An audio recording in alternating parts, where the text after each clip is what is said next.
1.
Certainly the Lord is good, and his grace is truly amazing. Good to be in the house of the Lord once again. I want to call your attention to the gospel as recorded by John, chapter 12. And I want to begin reading from the New King James Version from verse 12. The next day, a great multitude that had come to the feast, when they had heard that Jesus was coming to Jerusalem, took branches of palm trees and went out to meet him and cried out, Hosanna, blessed is he who comes in the name of the Lord, the King of Israel. We want to reason with you today with the subject, Jesus' great entry into Zion. Jesus' great entry into Zion. 3 main points we want to emphasize. The first one being the borrowed donkey, the borrowed donkey. The second, the conquering king, the conquering king. And three, the ascent to the temple palace, the ascent to the temple palace. This is the time of the Passover, and great crowds are going their way to Jerusalem to celebrate this great feast. A caravan moved from Bethany to Jerusalem as they drew near Bethphage, a village on the slopes of the Mount of Olives. Jesus sent two of his disciples to get a coat. Matthew records that they were requested to bring the mother of the coat as well. Mark and Luke mentioned that the coat had never been written before. Why was Jesus wanting to enter this way? What was the significance? The prophet Zechariah had prophesied this centuries before the Messiah would ride on the donkey. He, the king, would come to Jerusalem in a royal manner prophesied by God's prophet. Prior to this, the Jews and the crowds oftentimes wanted to make Jesus a king.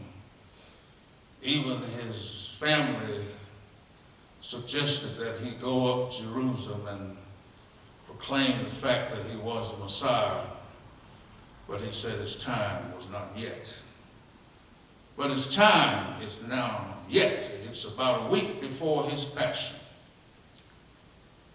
The people recited the Hallel psalm, from which came the responses, Hosanna, found in Psalm 118, verse 26. And blessed is he who comes in the name of the Lord. Praise came as Jesus mounted the coat. Palm branches were thrown, and garments were spread on the road before the coat. This is the way that a king would ordinarily march into the city after a great conquest. But Jesus was not marching in as a warrior in particular, although he is a warrior and he is a king. But he marched in with love rather than with pomp. But he's still coming in with royalty. Some waved palm branches as a tribute to Christ. How could a crowd a few days later demand his crucifixion? We don't know if this were the same people, however. Pharisees listened with astonishment as the people praised Jesus. Their anger arose because they had rejected the only begotten Son of God. They were rejecting the one that people were praising.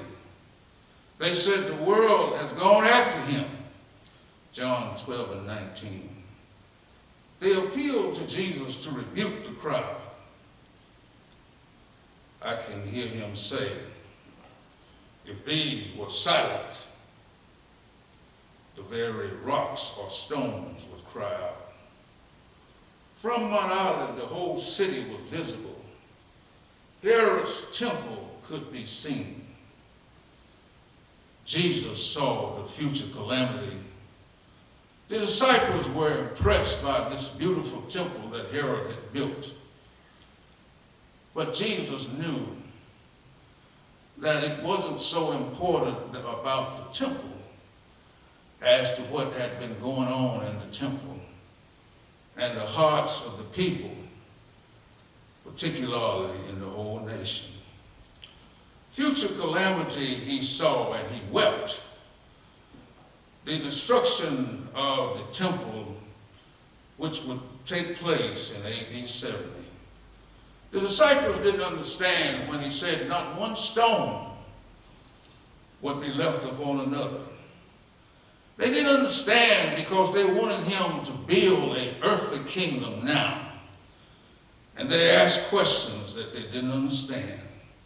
But Jesus had often told them that questions that they asked and things that he told them, they wouldn't understand until after the resurrection.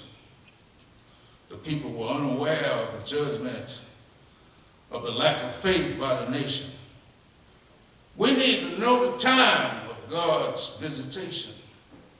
40 years later, the Romans came, led by Titus the general, and destroyed the temple and destroyed the city of Jerusalem, and would eventually take the Judah into bondage. Tears did no good. Even now, we know not the hour. We must be ready for his coming. Calvary has already happened. He died for us. Didn't he do it? Do you feel the power of the Holy Spirit in you day by day as you involved in ministry in the church and outside? Do you recognize that on one Friday that he died and he took the sins of the world, your sins and mine, upon him, and he cried out, it was finished? Yes. And one day he's coming back. He got up.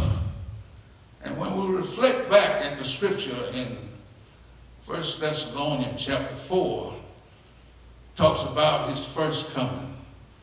It said the dead in Christ will rise first. And those of us that remain, those of us that are alive, will be caught up to meet him in the air. And thus we shall always be with the Lord. We won't have to go through the tribulation. We won't have to go through the trials and things that the unbelievers will have to go. We will someday be in the eternal state when the New Jerusalem will come, when there will be fresh water flowing out from the throne of God, when there will be a tree on either side of the river, when it will be therapeutic or healing for the nation, when Jesus will be crowned. I'm glad that he won't be crowned till I get there. Are you glad today? Do you love him today? Say yes, yes. Get right, church, and let's go home. Get right, church, and let's go home. Get right, church, and let's go home. I'm going home on the morning train. I'm going home on the morning train. I'm going home on the morning train. Get right, church, and let's go home. Evening train might be too late. Evening train might be too late. Evening train might be too late. Get right, church, and let's go home. The door of the church is open.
Thank you so much, Mount Olive family, for tuning in this week. And we also would like to thank our visitors for tuning in and being a part of our worship services. Our prayer is that you heard something that will bless you and that will encourage you to deepen your relationship with our Lord and Savior, Jesus Christ. So again, thank you for tuning in, and tune in again next week to hear a powerful message from our pastor.